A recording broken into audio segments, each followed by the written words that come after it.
Bonjour, bonsoir la famille. Alors, nous vous apportons aujourd'hui la première leçon de ce cours de français qui va être très intéressante. Alors, abonnez-vous si vous n'avez pas encore fait et ça va commencer dans quelques secondes. Alors, c'est quoi l'alphabet dans une langue, mesdames et messieurs? Donc, l'alphabet, c'est l'ensemble des lettres d'une langue arrangées dans l'ordre convenu et utilisées pour transcrire des sons dont la combinaison constitue le langage. Alors, l'alphabet français lui-même contient 26 lettres qui sont A, B, C, D, E, F, G, H, I, J, K, L, M, N, O, P, Q, R, S, T, U, V, W, X, Y, Z. Alors, il y a 6 voyelles et 20 consonnes dans l'alphabet français, mesdames et messieurs. Ici, ce sont les voyelles et ici, ce sont les consonnes. Il y a une différence entre les voyelles et les consonnes.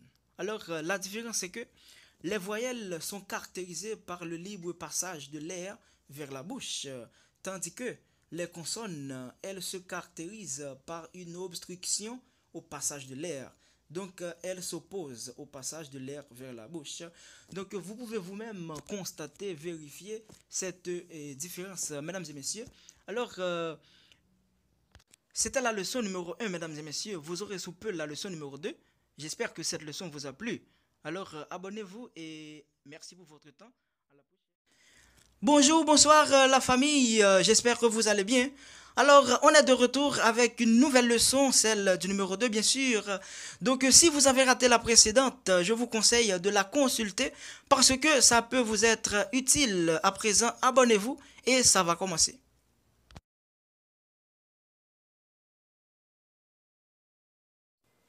Alors, comme a déjà annoncé le titre, nous allons à présent parler de mots. Donc, un mot est un son ou un ensemble de sons dans les langues parlées et de signes dans les langues des signes ou écrites qui a un sens propre. Par exemple, bonjour est un mot et se compose de sons.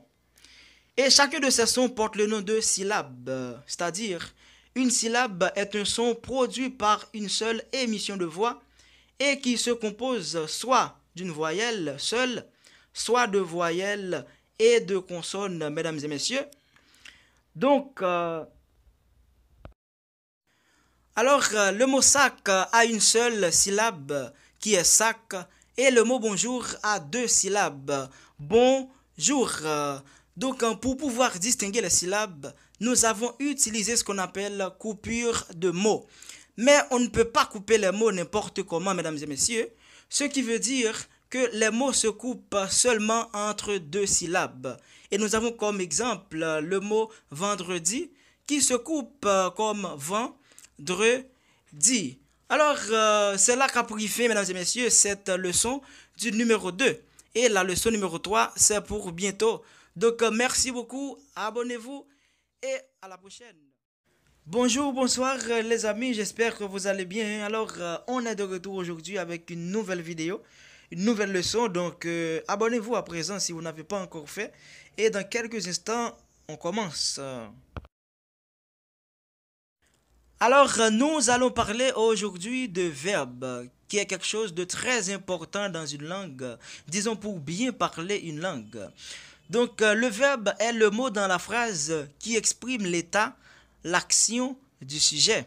C'est-à-dire, c'est celui qui indique ce qui est dit dans la phrase. Donc, sans la présence du verbe dans la phrase, il est impossible que le message soit passé. Donc, si nous prenons comme exemple cette phrase qui dit « Je vous remercie pour cette leçon ». Donc, on peut constater que le verbe, c'est le verbe remercier, n'est-ce pas? Alors, si on arrive à supprimer le verbe dans cette phrase, ça va nous donner je vous pour cette leçon. Donc, ça n'a aucun sens. Le message n'arrive pas à être passé, mesdames et messieurs. Il y a ce qu'on appelle la conjugaison. Alors, c'est quoi ça la conjugaison? Donc, la conjugaison d'un verbe est l'ensemble des formes pouvant être prises par ce verbe. Donc, comment conjuguer les verbes? Donc pour pouvoir conjuguer les verbes, on les divise en trois groupes. On a les verbes du premier groupe qui sont ceux qui se terminent en ER, excepté le verbe aller. Et on a les verbes du deuxième groupe qui sont ceux qui se terminent en IR. Et on a les verbes du troisième groupe qui sont tous les autres verbes. On a comme exemple pour les verbes du premier groupe le verbe aimer qui se conjugue au présent de l'indicatif comme j'aime, tu aimes, il aime, nous aimons, vous aimez, ils aiment. Vous pouvez constater qu'il y a une partie qui ne change pas, on l'appelle radicale et les parties finales s'appellent terminaisons. Donc tous les verbes du premier groupe se conjuguent ainsi, c'est-à-dire en considérant le radical du verbe et en utilisant ces mêmes terminaisons. Donc pour les verbes du deuxième groupe, on a comme exemple le verbe finir qui se conjugue au présent de l'indicatif comme je finis, tu finis, il finit, nous finissons, vous finissez, ils finissent. Et pour ceux du troisième groupe, on a comme exemple le verbe prendre qui se conjugue au présent de l'indicatif comme je prends, tu prends, il prend, nous prenons, vous prenez, ils prennent. Les verbes être et avoir n'appartiennent à aucun groupe. Ils sont ainsi conjugués au présent de l'indicatif. Pour le verbe être, on dit je suis, tu es, il est, nous sommes, vous êtes, ils sont. Et pour le verbe avoir, on dit j'ai, tu as, il a, nous avons, vous avez, ils ont. Donc ils peuvent jouer aussi le rôle d'auxiliaire parce qu'ils sont utilisés parfois pour aider à conjuguer les autres verbes. Lorsque les verbes ne subissent aucune modification, c'est-à-dire ils restent à l'état pur, on dit qu'ils sont à l'infinitif. En français, mesdames et messieurs, il y a 5 types de verbes. Premièrement, il y a les verbes pronominaux. Deuxièmement, les verbes transitifs et intransitifs. Troisièmement, les verbes défectifs. Quatrièmement, les verbes impersonnels. Et cinquièmement, les verbes attributifs ou d'état. Les verbes pronominaux sont ceux qui s'utilisent avec un pronom réfléchi dans la même personne que le sujet. Par exemple, le verbe s'absenter. Donc, dans une phrase, ça va donner « Je me suis absenté pendant 2 minutes ». Les verbes transitifs sont ceux qui sont suivis d'un complément d'objet. Par exemple, je mange du poisson. Donc, du poisson est un complément d'objet direct. Alors, les verbes intransitifs, maintenant, sont ceux qui n'admettent pas de complément d'objet, mais peuvent admettre des compléments circonstanciels. Par exemple, le chien a aboyé toute la nuit. Donc, toute la nuit est un complément circonstanciel de lieu. Les verbes défectifs, alors ce sont des verbes pour lesquels la conjugaison n'est pas complète. Par exemple, le verbe résulter s'utilise à l'infinitif et à la troisième personne de tous les temps. Donc, dans une phrase, ça va donner « Ces paroles ont résulté à une exclusion de l'école ». Les verbes impersonnels, ce sont des verbes qui ne se conjuguent qu'à la troisième personne du singulier et qui n'ont ni gérondif ni impératif. Ils sont aussi des verbes défectifs. Par exemple, le verbe pleuvoir qui se conjugue comme il pleut. Les verbes attributifs ou d'état, ce sont des verbes qui sont toujours suivis d'un attribut du sujet. Et si on supprime cet attribut, la phrase perd son sens. Alors, comme exemple, nous avons le verbe sembler. Donc, dans une phrase, ça va donner il semble content. Alors, c'est la fin de cette leçon, mesdames et messieurs. Abonnez, partagez, commentez. Et à la prochaine pour une nouvelle leçon. Ciao! Bonjour, bonsoir les amis, c'est votre ami fidèle qui est rentré chez vous aujourd'hui avec une nouvelle leçon qui va être très intéressante. Alors, abonnez-vous à présent si vous n'avez pas encore fait et ça va commencer. Aujourd'hui, nous allons parler de la conjugaison des verbes en français et comme nous avons déjà dit dans la leçon précédente, la conjugaison est l'ensemble des formes que peut prendre un verbe selon les personnes, les modes et les temps. En rappelant que en français, les personnes sont je, première personne du singulier, tu, deuxième personne du singulier, il ou elle, troisième personne du singulier, nous, première personne du pluriel, vous, deuxième personne du pluriel, il ou elle, troisième personne du pluriel. Et pour les modes, il y a trois modes personnels et trois modes impersonnels en français, mes amis. Donc, pour les modes personnels, nous avons l'indicatif qui est le mode de l'affirmation et du réel, le subjonctif qui est le mode du doute, du possible et parfois de l'ordre, et l'impératif qui est le mode de l'ordre. Donc, pour les modes impersonnels, nous allons prendre comme exemple le verbe chanter. Et pour l'infinitif présent, ça donne chanter. Pour le participe présent, ça donne chantant. Le gérondif présent, en chantant. L'infinitif passé, avoir chanté. Le participe passé, chanter ou ayant chanté. Le gérondif passé, en ayant chanté. Pour les temps, il y a les temps simples, les temps composés. Et les temps fonctionnent par paire, mes amis, c'est-à-dire à chaque temps simple correspond un temps composé. Par exemple, à l'indicatif présent correspond l'indicatif passé composé. À l'indicatif imparfait correspond l'indicatif plus que parfait. À l'indicatif passé simple correspond l'indicatif passé antérieur. À l'indicatif futur simple correspond l'indicatif futur antérieur. Au subjonctif présent correspond le subjonctif passé. Au subjonctif imparfait correspond le subjonctif plus que parfait. Et au conditionnel présent correspond le conditionnel passé première forme et le conditionnel passé deuxième forme. Et à l'impératif présent correspond l'impératif passé.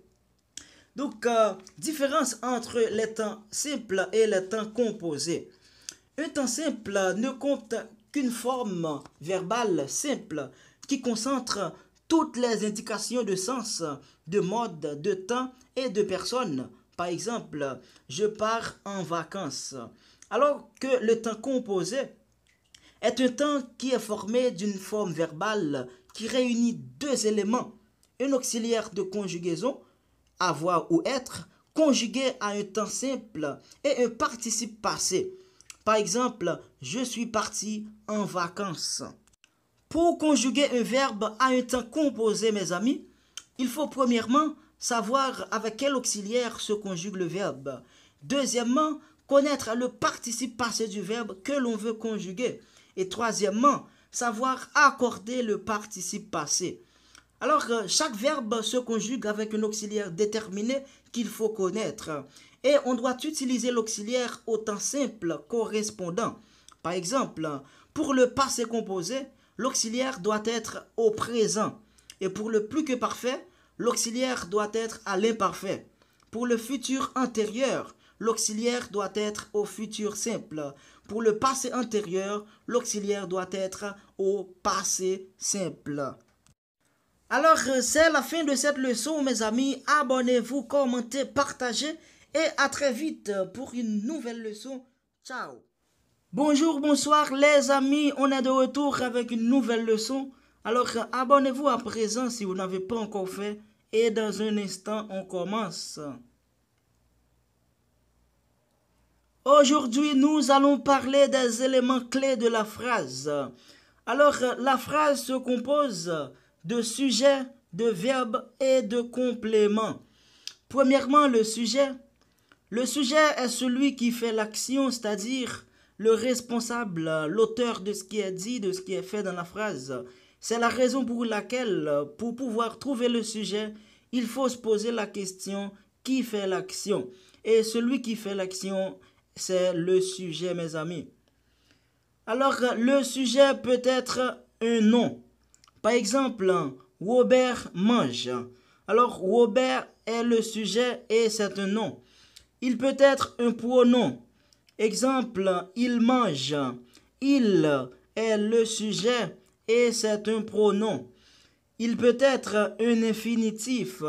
Par exemple, manger lui plaît. Alors, manger est le sujet et c'est un infinitif. Il peut être un groupe nominal. Par exemple, le chien du voisin mange.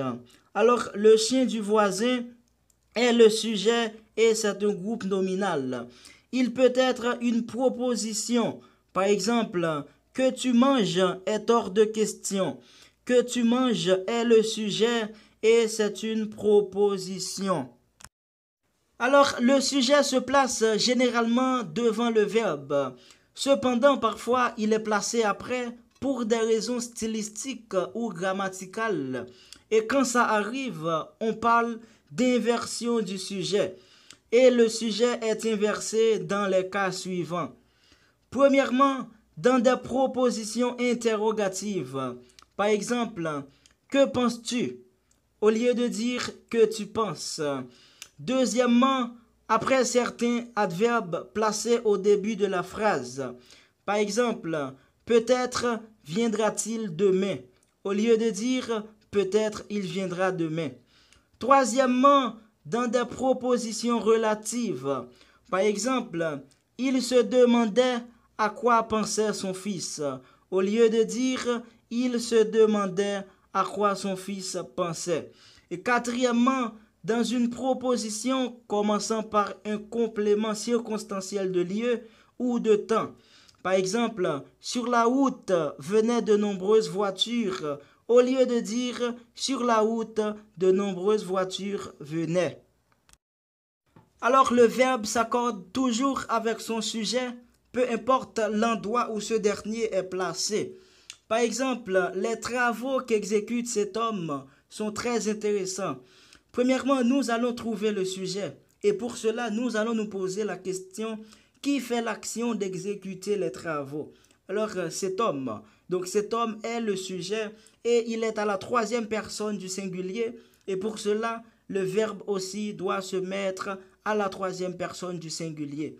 Deuxièmement, comme exemple, dans la rue circulent beaucoup de voitures neuves. Donc nous allons nous poser la question pour trouver le sujet en disant qui fait l'action de circuler dans la rue. Alors beaucoup de voitures neuves. Donc beaucoup de voitures neuves est le sujet et il est à la troisième personne du pluriel. Donc le verbe aussi doit se mettre à la troisième personne du pluriel. Maintenant, nous allons parler du complément.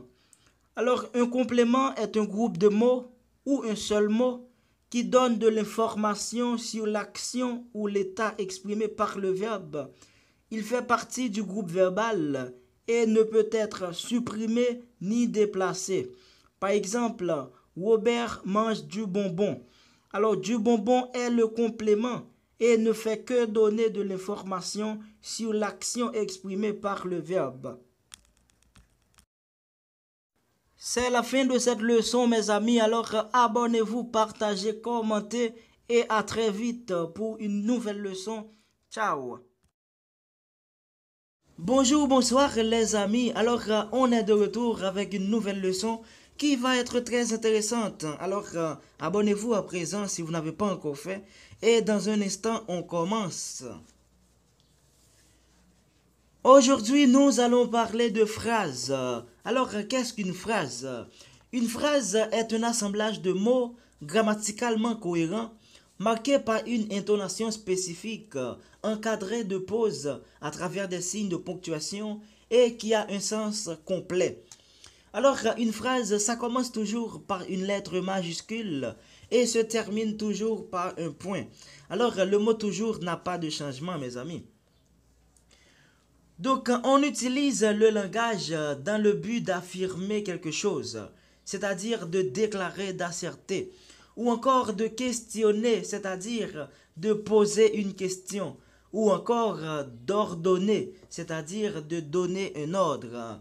Alors, affirmer, questionner et ordonner sont ce qu'on appelle des actes de langage, auxquels on ajoute l'exclamation.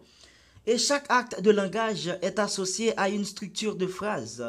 Alors, c'est dans cet ordre d'idées qu'on parle de types de phrases. Et en français, il y a 4 types de phrases. Premièrement, la phrase déclarative, qui peut être à la forme affirmative ou négative. Deuxièmement, la phrase exclamative. Troisièmement, la phrase impérative ou injonctive. Quatrièmement, la phrase interrogative. La phrase déclarative permet de raconter un événement, une action, c'est-à-dire elle donne tout simplement de l'information et elle se termine toujours par un point simple. Par exemple, il joue avec ses amis.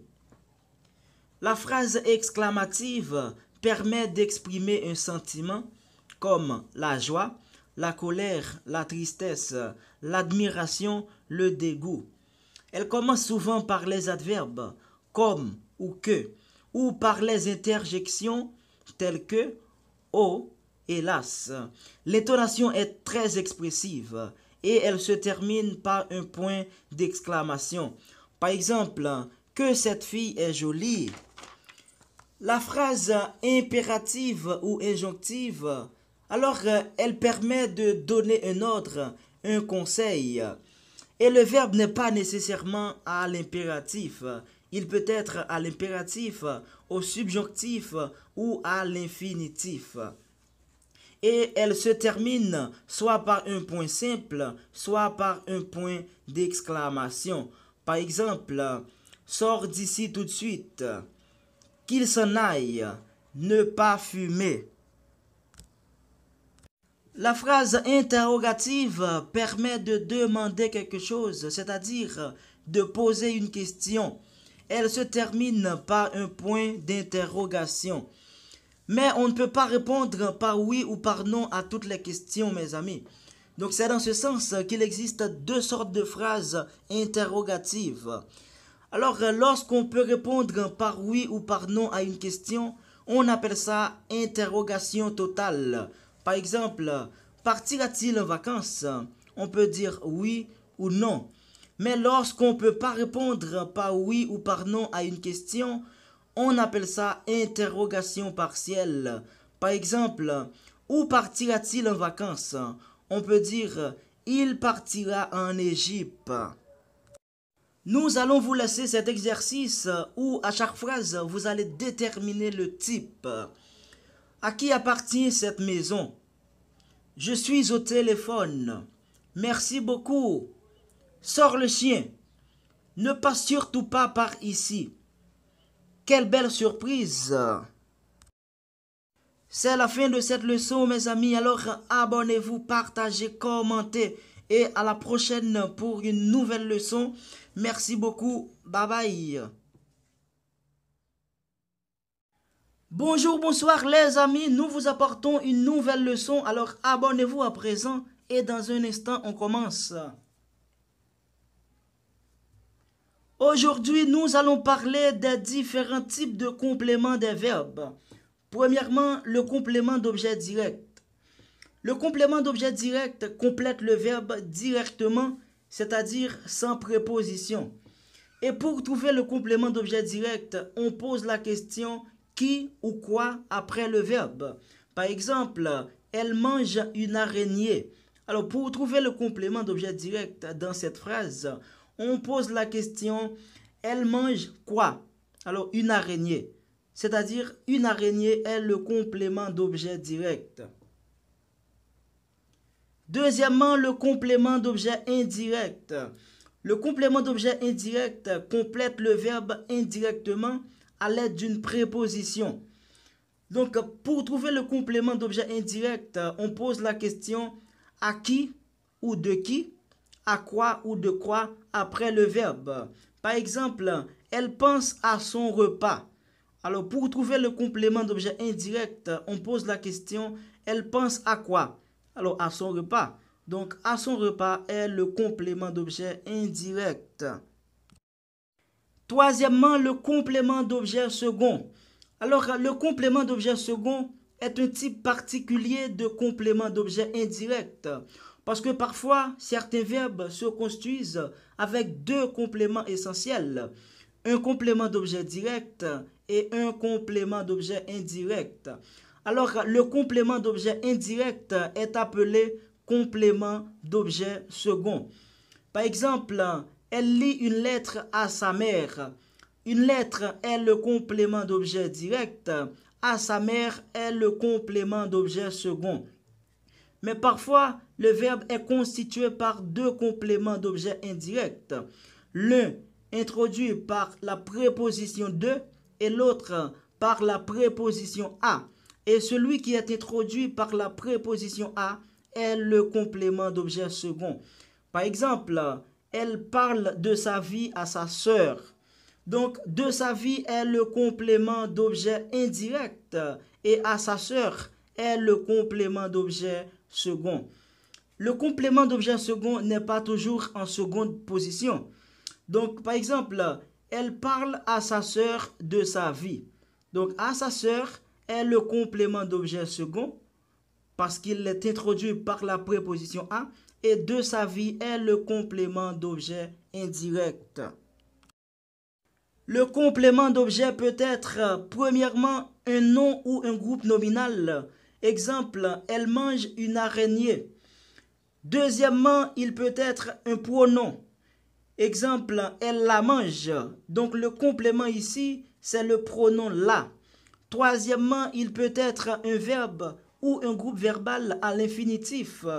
Exemple, elle veut manger une araignée. Donc le complément ici, c'est le groupe verbal manger une araignée. Et quatrièmement, il peut être une proposition. Exemple, elle tient à ce qu'elle soit croquante. Donc le complément ici, c'est à ce qu'elle soit croquante. Et c'est une proposition. Maintenant, nous allons parler des compléments circonstanciels. Premièrement, le complément circonstanciel de temps. Alors, c'est un complément qui nous renseigne sur le moment où l'action se déroule. Et pour trouver ce complément, on pose la question quand. Par exemple, il arrive dans l'après-midi. Donc, pour trouver le complément circonstanciel de temps ici, dans cette phrase, on pose la question il arrive quand? Alors, dans l'après-midi. Donc, dans l'après-midi est le complément circonstanciel de temps. Deuxièmement, le complément circonstanciel de lieu. Alors, c'est un complément qui nous renseigne sur l'endroit où se déroule l'action. Et pour le trouver, on pose la question où. Par exemple, mon cahier est sur la table. Alors, pour trouver le complément circonstanciel de lieu ici, on pose la question où est mon cahier? Alors, sur la table. Donc, sur la table est le complément circonstanciel de lieu. Troisièmement, le complément circonstanciel de manière. Alors, c'est un complément qui nous renseigne sur la manière dont se déroule l'action.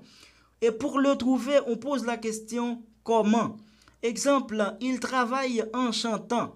Donc, pour trouver le complément circonstanciel de manière dans cette phrase, on pose la question comment est-ce qu'il travaille? Alors, en chantant. Donc, en chantant est le complément circonstanciel de manière. Quatrièmement, le complément circonstanciel de cause. Alors, c'est un complément qui nous renseigne sur la raison pour laquelle se déroule l'action. Et pour le trouver, on pose la question pourquoi ou pour quelle raison. Exemple, il n'est pas venu parce qu'il est malade. Alors, pour trouver le complément circonstanciel de cause dans cette phrase, on pose la question pourquoi n'est-il pas venu? Alors, parce qu'il est malade. Alors, parce qu'il est malade est le complément circonstanciel de cause. Cinquièmement, le complément circonstanciel de but. Alors, c'est un complément qui nous renseigne sur la finalité de l'action. Et pour le trouver, on pose la question dans quel but? Exemple, il travaille afin de gagner de l'argent. Pour trouver le complément circonstanciel de but dans cette phrase, on pose la question dans quel but il travaille? Alors, afin de gagner de l'argent. Donc, afin de gagner de l'argent est le complément circonstanciel de but. Et finalement, le complément circonstanciel de moyen. Alors, c'est un complément qui nous renseigne sur les moyens pour lesquels l'action est menée. Et pour le trouver, on pose la question avec quoi ou par quel moyen. Exemple, il voyage toujours en train. Alors, pour trouver le complément circonstanciel de moyen dans cette phrase, on pose la question par quel moyen il voyage. Alors, en train. Donc, entrain est le complément circonstanciel de moyen. Et en tout dernier lieu, nous allons parler du complément d'agent. Alors, le complément d'agent est un complément qui n'apparaît qu'à la voix passive. Il indique la personne ou la chose qui effectue l'action exprimée par le verbe et subie par le sujet. Et pour le trouver, on pose la question par qui ou par quoi. Exemple, les fenêtres sont fermées par Pierre. Donc, pour trouver le complément d'agent dans cette phrase, on pose la question, les fenêtres sont fermées par qui? Donc par Pierre. Alors Pierre est le complément d'agent. C'est la fin de cette leçon mes amis. Alors abonnez-vous, partagez, commentez et on se revoit très vite pour une nouvelle leçon. Ciao. Bonjour, bonsoir les amis. Nous vous apportons une nouvelle leçon. Alors abonnez-vous à présent et dans un instant on commence. Aujourd'hui, nous allons parler de nom. Donc, en français, mes amis, un nom aussi appelé substantif est un mot qui sert à désigner des êtres, des personnes, des animaux, des objets, des lieux ou des notions plus abstraites. Un nom peut être sujet ou complément dans une phrase. Il est souvent accompagné d'un article ou d'un déterminant. Il peut être complété par un adjectif. Et il peut être aussi remplacé par des pronoms. Alors, on distingue les noms propres et les noms communs. Premièrement, les noms propres. Les noms propres sont les prénoms, les noms de famille, les noms des villes, les noms des pays, les noms des fleuves, les noms des régions, les noms des marques et tant d'autres. Ils sont invariables. Exemple, Jacques Brel, le Japon, Bordeaux et tant d'autres. Alors, les noms propres désignent des individus ou des entités uniques. Deuxièmement, les noms communs. Les noms communs sont tous les autres mots. Ils désignent des objets, des animaux, des matières, des ingrédients, des aliments et tant d'autres. Ils s'accordent en nombre et parfois en genre. Exemple, une infirmière, les éléphants, un ordinateur. Alors, les noms communs désignent les représentants d'une même espèce ou d'une même catégorie. Alors, à l'instar des autres mots pleins, comme les adjectifs, les verbes ou les adverbes, le nom produit du sens, mais c'est en outre la seule catégorie, à l'exception toutefois de certains pronoms, de certains adverbes, à pouvoir être associé à un référent, c'est-à-dire à un objet de la réalité extralinguistique. C'est pour cette raison que le nom est également appelé substantif, puisqu'il désigne la substance des personnes, des animaux, des choses, mais également des idées, des sentiments, des qualités, des actions et tant d'autres à laquelle le discours fait référence. Pour que la fonction référentielle du nom soit effective, il faut généralement que le nom soit actualisé par un déterminant, faute de quoi il reste virtuel. Alors nous allons vous laisser cet exercice où vous allez identifier les noms propres et les noms communs.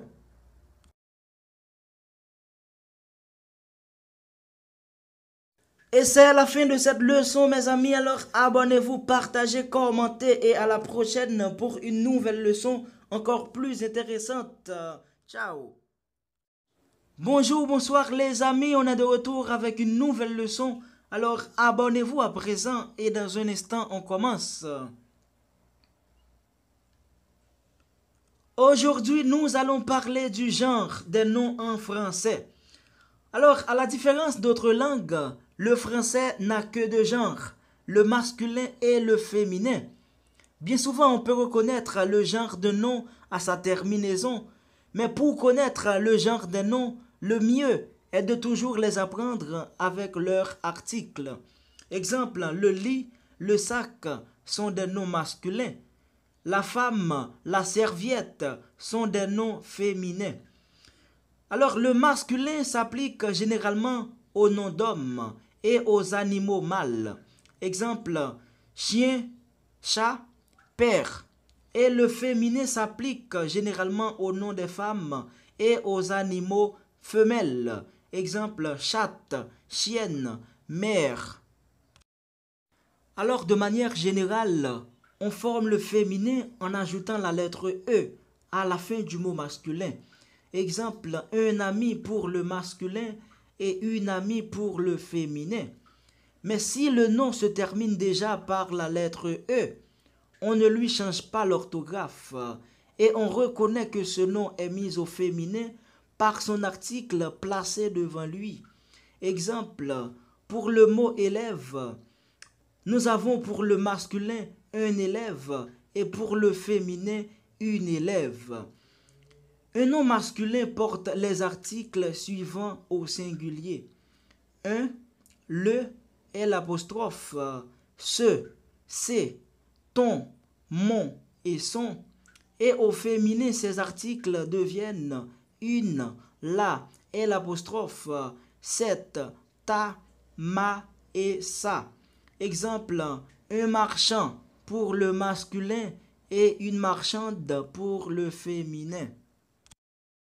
Alors, le fait d'ajouter la lettre E à la fin du nom masculin entraîne des modifications sonores qui se répercutent au niveau de l'orthographe du nom. Exemple, les noms en ER changent en E accent grave RE, qui donne un cuisinier pour le masculin, une cuisinière pour le féminin. Et certains noms masculins vont doubler la consonne finale avant d'ajouter la lettre E. Exemple, un chien pour le masculin, une chienne pour le féminin.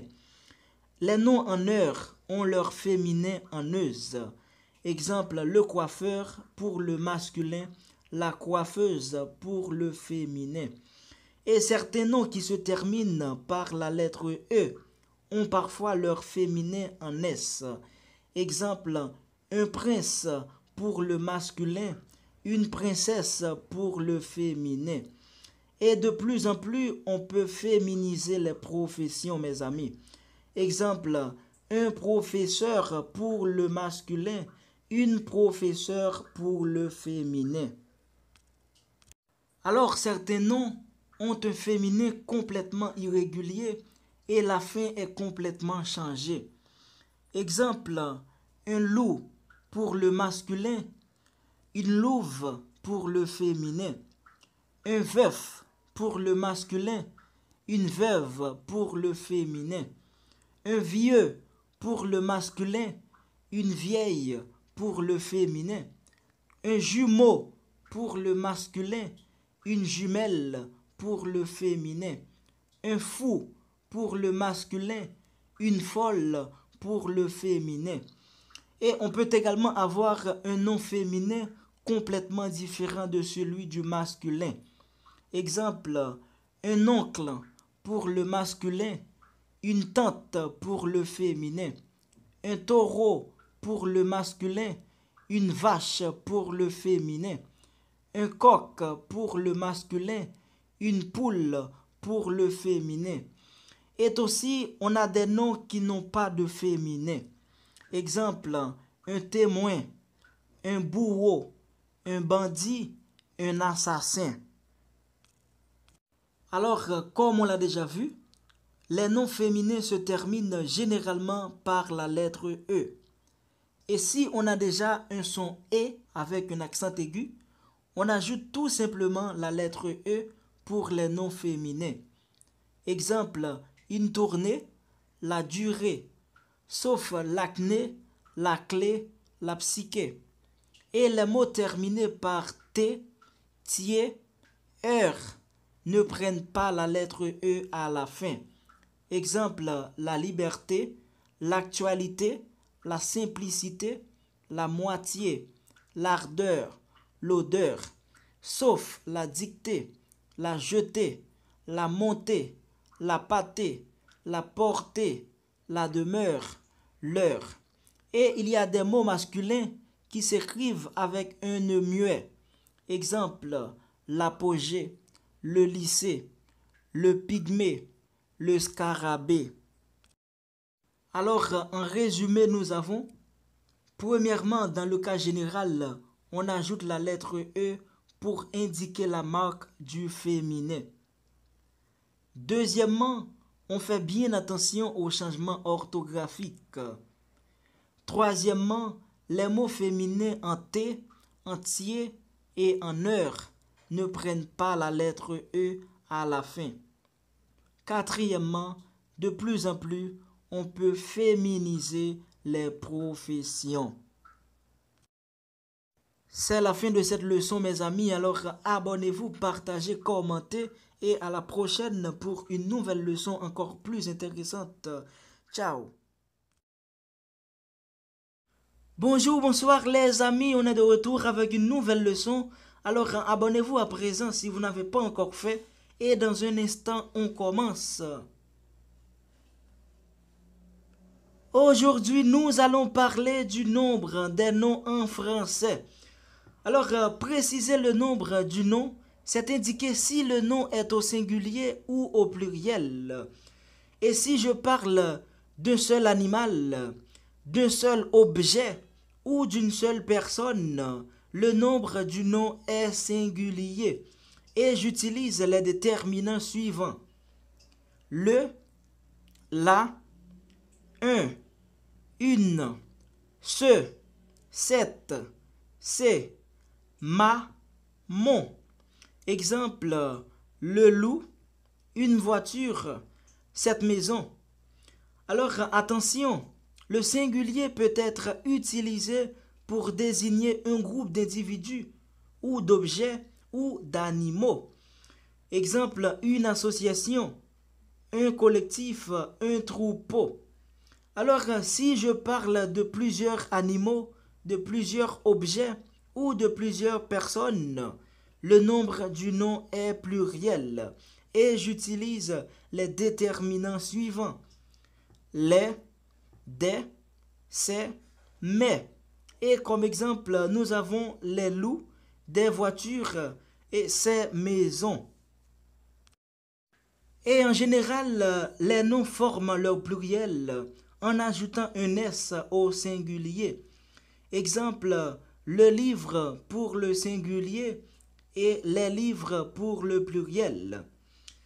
Alors, la plupart des noms terminés au singulier par EU, AU, EAU forment leur pluriel en ajoutant un X. Exemple, un cheveu pour le singulier, des cheveux pour le pluriel, un drapeau pour le singulier, des drapeaux pour le pluriel, un tuyau pour le singulier, des tuyaux pour le pluriel. Sauf dans landau, sao, nœud, bleu, qui forment leur pluriel en ajoutant un S. Exemple, les landaux, les nœuds, les sarraux, les bleus. Et la plupart des noms terminés par OU forment leur pluriel en ajoutant un S.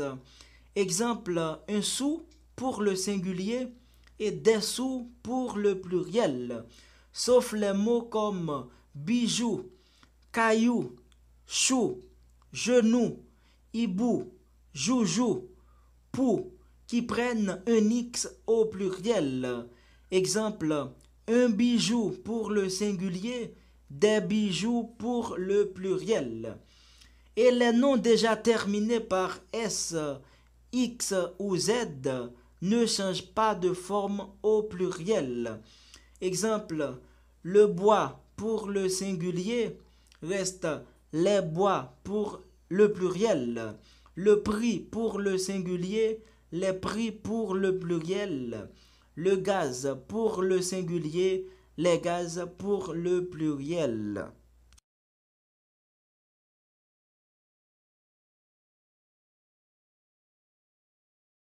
Et la plupart des noms terminés par AL forment leur pluriel en AUX.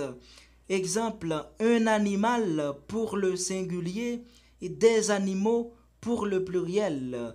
Un cheval pour le singulier, des chevaux pour le pluriel. Sauf les mots comme balle carnaval, chacal, festival, récital, régal, cal, serval, qui prennent un S au pluriel. Exemple, un carnaval pour le singulier, des carnavals pour le pluriel. Et certains mots terminés par AIL ont un pluriel en ajoutant un S. Exemple, attirail, chandail, détail, gouvernail, portail.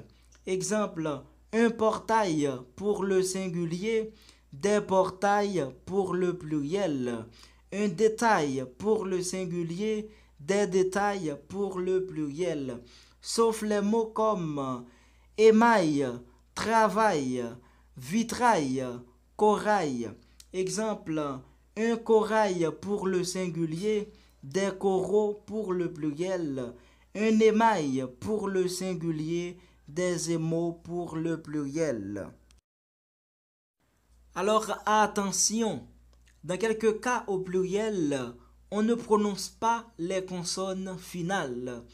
Exemple, un œuf pour le singulier, des œufs pour le pluriel. Et encore attention avec le mot œil. On dit un œil pour le singulier, mais des yeux pour le pluriel.